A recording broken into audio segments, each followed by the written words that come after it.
Okay, this is IXL help video for 7th grade, and we are solving word problems with two variable equations. So a lot of times what this means is you read the word problem and you've got to identify what relates to what variable.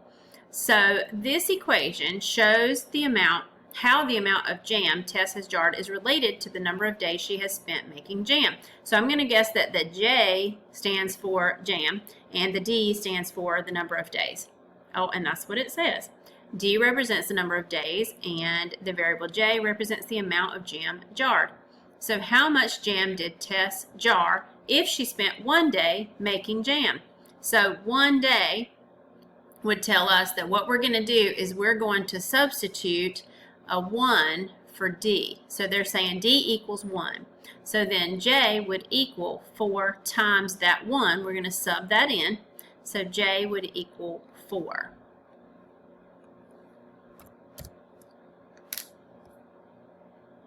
All right, let's look at this one.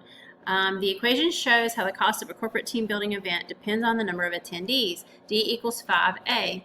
So the variable A represents the number of attendees, and the variable D represents the cost. If there are 3 attendees, how much will the corporate team building event cost? So they're telling us to substitute a 3 for the A. So they're saying A equals 3.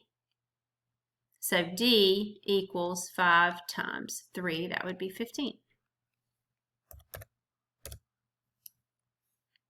Oh, this one's a lot longer, but maybe we can pick out the keywords. Total number of quizzes Janet has ever taken in high school, and it depends on the number of weeks she has attended school this quarter.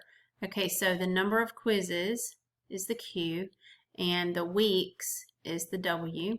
Okay, so the variable W represents the number of weeks. Q is the number of quizzes. After attending 1 week, okay, so here's our substitution right here. So W equals 1. So Q is going to equal 1 plus 16. So we just plug in that 1 for the W, and Q will equal 17.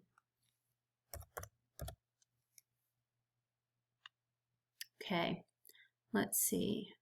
Voice lessons. Oh, pieces Lindsay knows how to sing, and that depends on the number of weeks she takes voice lessons. Okay, so let's see, what do they give us? 13 weeks of voice lessons. All right, so we don't even have to read all of this. We can just find what we need to fill in. So they're saying W equals 13. So that means P equals, fill in that 13 there, substitute the 13 for the W, plus 7, and so P equals 20. Let's jump a level. Oops. Okay, oh, we're up to 64. Okay. Amount of dough and number of hours is what we're looking at here. Okay, so this is dough and this is hours, and they are telling us she worked 9 hours. So H equals 9. That means the amount of dough equals 8 times 9, or 72 kilograms. Okay. Cost of a charity gala depends on the number of attendees. So number of attendees, let's say attendees, is the A. The cost is the D. Not sure why they use the D, but anyway, D represents the cost in dollars. There are 13 attendees, so A equals 13.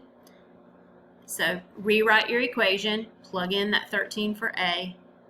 6 times 13 plus 4. Do your multiplication first, your order of operations, remember. So 6 times 13 is 60 plus 18, that's 78, plus 4 is 82.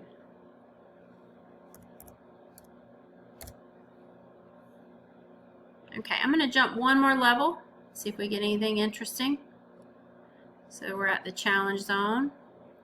Okay, so let's think about this. At a company meeting, the president speaks for 26 minutes, and then she takes questions from her employees. It says, let Q represent the number of minutes she spends answering questions, and T is the total number of minutes the meeting lasts. Find the value of t when q equals 6. Okay, so the total number of minutes was t. Oops, t. So she takes questions, and so that's the amount of time that she spends answering questions, right? And then that plus the 26 minutes equals the total meeting. Because she always spends the 26 minutes and then she takes questions, and so that would represent the total amount of time.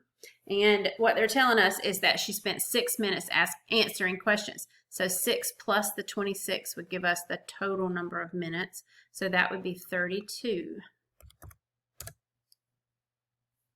I think it might be a good idea to do one more of these word problems. So what they're doing is they're telling us the information, and then we are expected to set up the equation, which makes it a little bit more difficult. But let's look at this one, see if we can figure it out.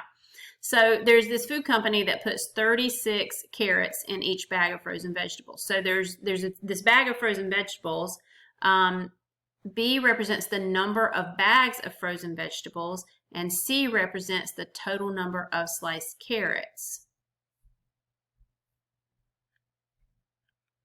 So the clue here I want you to look at is where it says in each bag. When you have something like that, in each or per bag or whatever, that usually means you're going to be multiplying something.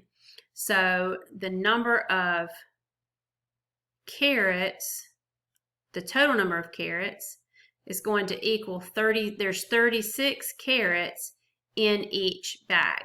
Okay, there's 36 per bag. So usually that means multiplication. Okay, and then they're telling us there were 2 bags. So if there's 36 in each bag and they're asking us how many carrots are in 2 bags, then we'd multiply 36 times that 2 bags, and that would give us the total number of carrots. So that would be 72 carrots. All right, I think that'll do it. I hope this helps. Let me know if you have questions or comments in the comments below. Thank you.